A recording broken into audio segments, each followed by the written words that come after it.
ಗುರುವೃಂದಕ್ಕೆ ನನ್ನ ನಮಸ್ಕಾರಗಳು. ನಿನ್ನೆಯ ದಿನ ನಾನು 6 ಮತ್ತು 7ನೇ ತರಗತಿಯ ತೃತೀಯ ಭಾಷಾ ಹಿಂದಿ ವಿಷಯದ ವಿದ್ಯಾಗಮ ಯೋಜನೆಯಡಿಯಲ್ಲಿ ಕ್ರಿಯಾ ಯೋಜನೆಯನ್ನು ಯಾವ ರೀತಿ ರಚನೆ ಮಾಡೋದು ಅಂತಕ್ಕಂಥ ಮಾಹಿತಿಯನ್ನು ತಮ್ಮ ಜೊತೆಗೆ ಹಂಚಿಕೊಂಡಿದ್ದೆ. ಅಲ್ಲಿ ಸುಮಾರು ಜನ ನನ್ನ ವೃತ್ತಿ ಬಾಂಧವರು ಅದನ್ನು ಪ್ರೌಢಶಾಲಾ ತರಗತಿಗಳಾದ 8, 9 ಮತ್ತು 10ನೇ ತರಗತಿಗೆ ಯಾವ ರೀತಿ ಅದನ್ನು ಅಳವಡಿಸ್ಕೊಳ್ಬೇಕು ಅಂತಕ್ಕಂಥ ಮಾಹಿತಿಯನ್ನು ಹಂಚ್ಕೊಂಡಿದ್ದರು. ಅದೇ ರೀತಿ ಒಂದು ಮಾದರಿಯನ್ನು ಕೂಡ ತಿಳಿಸ್ಕೊಡಿ ಅಂತಕ್ಕಂಥ ಮಾಹಿತಿಯನ್ನು ಹಂಚ್ಕೊಂಡಿದ್ದರು. ಆತ್ಮೀಯರೇ, ನಾನು ಮಾಡಿರ್ತಕ್ಕಂತಹ ಒಂದು ಮಾದರಿಯನ್ನು ತಮ್ಮ ಜೊತೆಗೆ ಹಂಚ್ಕೊಳ್ಳಿಕ್ಕೆ ಇಷ್ಟಪಡ್ತಾ ಇದ್ದೀನಿ. 8, 9 ಮತ್ತು 10ನೇ ತರಗತಿಯ ತೃತೀಯ ಭಾಷಾ ಹಿಂದಿ ವಿಷಯದ ವಿದ್ಯಾಗಮ ಕ್ರಿಯಾ ಯೋಜನೆಯನ್ನು ತಮ್ಮ ಜೊತೆಗೆ ಹಂಚ್ಕೊಳ್ಳಿಕ್ಕೆ ಪ್ರಯತ್ನವನ್ನು ಮಾಡ್ತಾಯಿದ್ದೀನಿ. ಆತ್ಮೀಯರೇ, ಮೊದಲನೇ ಬಾರಿಗೆ ನೀವು ನಮ್ಮ ಯೂಟ್ಯೂಬ್ ಚಾನಲಲ್ಲಿ ನನ್ನ ವಿಡಿಯೋವನ್ನು ನೋಡ್ತಾ ಇದ್ದರೆ ದಯವಿಟ್ಟು ನಮ್ಮ ರವಿಕುಮಾರ್ ಅನು ಯೂಟ್ಯೂಬ್ ಚಾನಲನ್ನು ಸಬ್ಸ್ಕ್ರೈಬ್ ಮಾಡಿ. ನೀವು ಸಬ್ಸ್ಕ್ರೈಬ್ ಮಾಡಿ ನನ್ನನ್ನು ಪ್ರೋತ್ಸಾಹ ಮಾಡೋದರಿಂದ ಮುಂದೆ ನನಗೆ ಒಳ್ಳೊಳ್ಳೆ ವಿಡಿಯೋಗಳನ್ನು ಮಾಡಲಿಕ್ಕೆ ನಿಮ್ಮಿಂದ ಪ್ರೇರಣೆ ಸಿಗಲಿ ಅಂತಕ್ಕಂಥ ಆಶಯವನ್ನು ಇಟ್ಕೊಂಡು,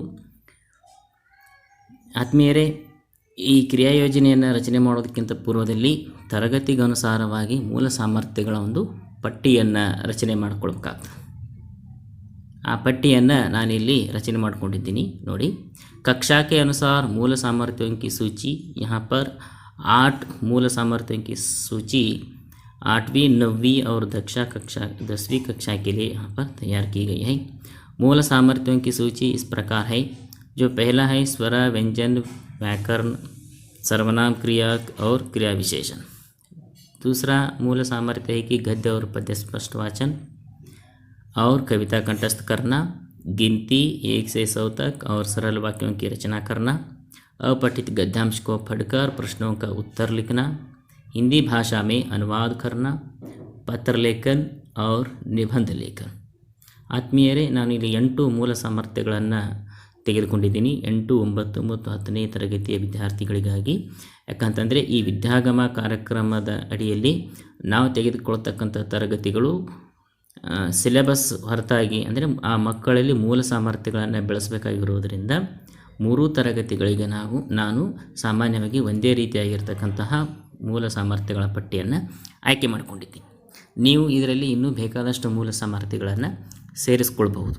ಅದು ನಿಮ್ಮ ಮಕ್ಕಳ ಬೌದ್ಧಿಕ ಮಟ್ಟ ಮತ್ತು ನಿಮ್ಮ ಭೌಗೋಳಿಕ ಪ್ರದೇಶಕ್ಕನುಗುಣವಾಗಿ ಅದು ಬದಲಾವಣೆ ಆಗ್ತಾ ಇರ್ತದೆ. ಆದ್ಮೇಲೆ ಹಾಗಾದರೆ ನೋಡೋಣ ಬನ್ನಿ, ವಿದ್ಯಾಗಮ ಯೋಜನೆಯಲ್ಲಿ ಕ್ರಿಯಾ ಯೋಜನೆಯನ್ನು ಯಾವ ರೀತಿ ಈ ಮೂಲ ಸಾಮರ್ಥ್ಯಗಳ ಪಟ್ಟಿಯನ್ನು ಇಟ್ಕೊಂಡು ಯಾವ ರೀತಿ ರಚನೆ ಮಾಡೋದು ಅನ್ನೋದು.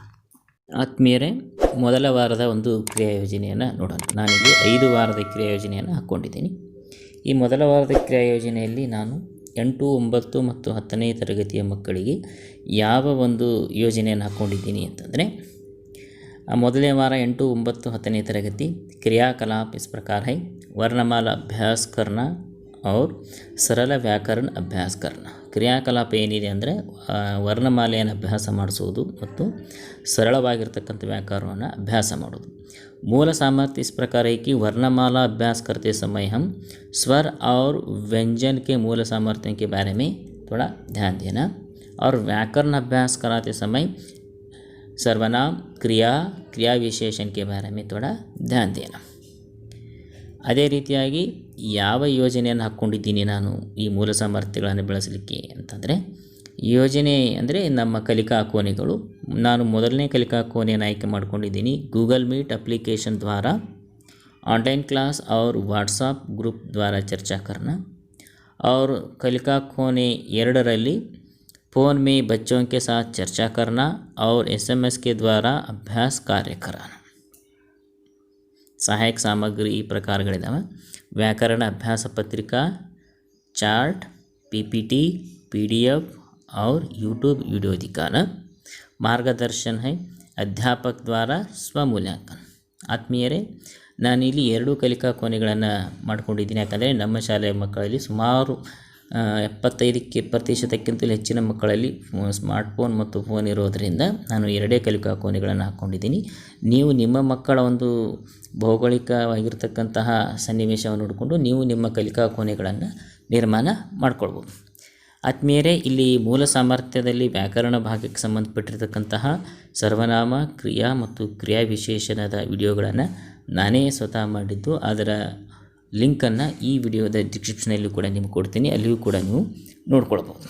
ಹಾಗಾದರೆ ಎರಡನೇ ವಾರದ ಒಂದು ಕ್ರಿಯಾ ಯೋಜನೆಯನ್ನು ಏನು ಅಂತಕ್ಕಂಥದ್ದನ್ನು ನೋಡೋಣ ಬನ್ನಿ.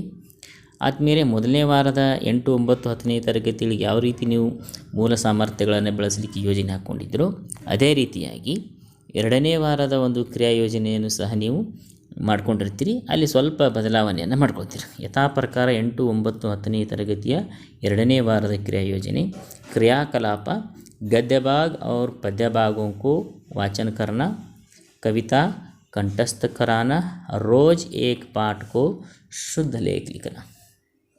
ಪ್ರತಿದಿನ ಒಂದು ಪೇಜ್ ಶುದ್ಧ ಬರಹವನ್ನು ಬರೀತಕ್ಕಂಥದ್ದು ಹಿಂದಿ ಭಾಷೆದು, ಗದ್ಯ ಮತ್ತು ಪದ್ಯವನ್ನು ವಾಚನ ಮಾಡ್ತಕ್ಕಂಥದ್ದು, ಕವಿತೆಯನ್ನು ಯಾವುದಾದ್ರೂ ಕವಿತೆಗಳು ಕಂಠಸ್ಥಕ್ಕಿದ್ದರೆ ಆ ಕವಿತೆಗಳನ್ನು ಕಂಠಪಾಠ ಮಾಡಿಸ್ತಕ್ಕಂತಹ ಒಂದು ಕ್ರಿಯಾಕಲಾಪವನ್ನು ಹಾಕ್ಕೊಂಡಿದ್ವಿ.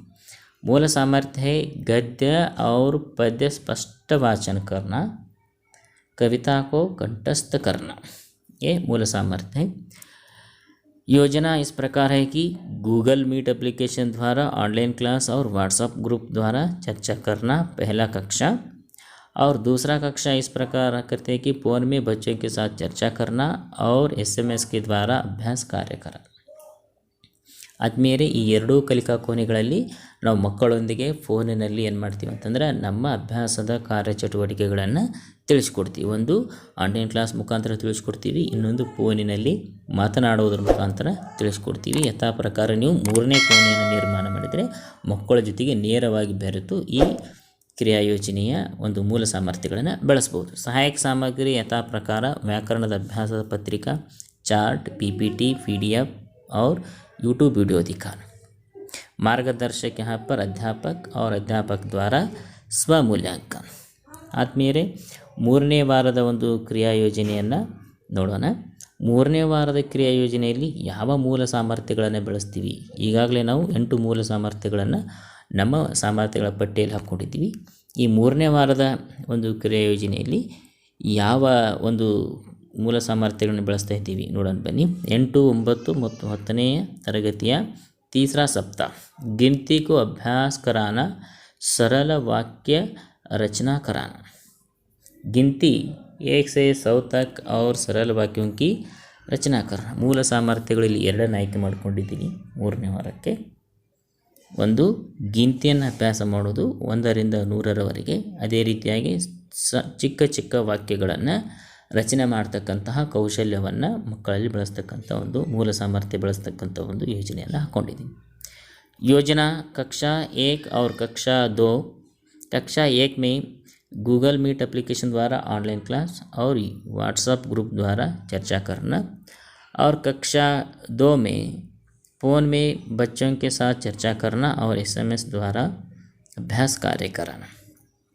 सहायक सामग्री इस प्रकार है: व्याकरण अभ्यास पत्रिका, चार्ट, PPT, PDF और यूट्यूब वीडियो दिखाना.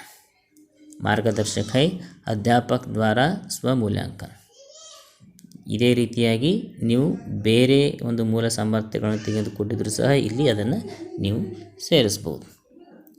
ಆದಮೇಲೆ ಇದೇ ರೀತಿಯಾಗಿ ನಾವು 4ನೇ ವಾರಕ್ಕೆ ನೋಡೋದಾದರೆ 4ನೇ ವಾರದಲ್ಲಿ ನಾವು ಯಾವ ಒಂದು ಮೂಲ ಸಾಮರ್ಥ್ಯವನ್ನು ಮಕ್ಕಳಲ್ಲಿ ಬೆಳೆಸಲಿಕ್ಕೆ ಒಂದು ಯೋಜನೆಯನ್ನು ಹಾಕ್ಕೊಂಡಿದ್ದೀವಿ ಅಂತಂದರೆ क्रियाकलाप इस प्रकार है: दिए गए अभ्यास पत्रिका के द्वारा अभ्यास कराना. ಮಕ್ಕಳಿಗೆ ಒಂದು ಆ್ಯಕ್ಟಿವಿಟಿಯನ್ನು ಕೊಡ್ತೀವಿ, ಆ ಆ್ಯಕ್ಟಿವಿಟಿಯನ್ನು ನೋಡಿ ಮಕ್ಕಳು ಏನು ಮಾಡಬೇಕು ಅಂತಂದರೆ ಅಭ್ಯಾಸ ಮಾಡೋದು. लेकिन यहाँ पर मूल सामर्थ्य क्या है? अपठित गद्यांश को पढ़कर प्रश्नों का उत्तर लिखाना. ಮಕ್ಕಳಿಗೆ ನಾವು ಒಂದು ಪ್ಯಾಸೇಜನ್ನು ಕೊಟ್ಟು ಅಥವಾ ಒಂದು ಗದ್ಯ ಪಾಠವನ್ನು ಕೊಟ್ಟು ಆ ಗದ್ಯಪಾಠದ ಅಪಠಿತ ಗದ್ಯಪಾಠವನ್ನು ಕೊಟ್ಟು ಅದನ್ನು ಓದಿ ಆ ಗದ್ಯಪಾಠದ ಕೆಳಗಡೆ ನಾವೇ ಒಂದಷ್ಟು ಪ್ರಶ್ನೆಗಳನ್ನು ರಚನೆ ಮಾಡೋದು, ಆ ಪ್ರಶ್ನೆಗಳಿಗೆ ಉತ್ತರಗಳನ್ನು ಬರೀತಕ್ಕಂತಹ ಒಂದು ಸಾಮರ್ಥ್ಯವನ್ನು ಮಕ್ಕಳಲ್ಲಿ ಬೆಳೆಸ್ತಕ್ಕಂಥದ್ದು. ಯೋಜನಾ इस प्रकार है: कक्षा 1 और कक्षा 2 में गूगल मीट एप्लीकेशन द्वारा ऑनलाइन क्लास और व्हाट्सएप ग्रुप द्वारा चर्चा करना, और कक्षा 2 में फ़ोन में बच्चों के साथ चर्चा करना और SMS के द्वारा अभ्यास कार्य कराना. ये दोनों स्मार्टफोन या बेसिक फ़ोन में होता है, लेकिन फ़ोन ಇಲ್ಲದೇ ಇರೋ ಮಕ್ಕಳಿಗೆ ನೀವು ನೇರವಾಗಿ ಭೇಟಿಯಾಗಿ ಆ ಮಕ್ಕಳಿಗೆ ಈ ಕಾರ್ಯವನ್ನು ಕೂಡ ಕಲಿಸಬಹುದು. सहायक सामग्री व्याकरण अभ्यास पत्रिका, चार्ट, PPT, PDF और यूट्यूब वीडियो दिखाना। मार्गदर्शन यथा प्रकार ಅಧ್ಯಾಪಕ ದ್ವಾರ ಸ್ವಮೂಲ್ಯಾಂಕನ. ಆತ್ಮೀಯರೇ, 5ನೇ ವಾರಕ್ಕೆ ನಾವು ಯಾವ ರೀತಿಯಾಗಿರ್ತಕ್ಕಂಥ ಒಂದು ಯೋಜನೆಯನ್ನು ಹಾಕ್ಕೋಬೋದು ನೋಡೋಣ ಬನ್ನಿ.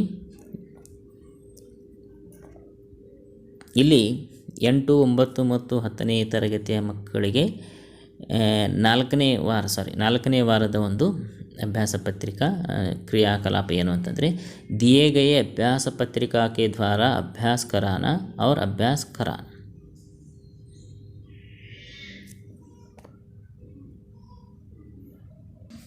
ಈ ಕ್ರಿಯಾಕಲಾಪದಲ್ಲಿ ಸ್ವಲ್ಪ ಬದಲಾವಣೆ. ಅಭ್ಯಾಸ ಕರಾನ ಇದ್ದಲ್ಲಿ ಮಾತೃಭಾಷಾ ಮೇ ಅನುವಾದ ಕರ್ನಾ ಅಂತಕ್ಕಂಥದ್ದನ್ನು ಮಾಡ್ಕೊಳ್ಳಿ.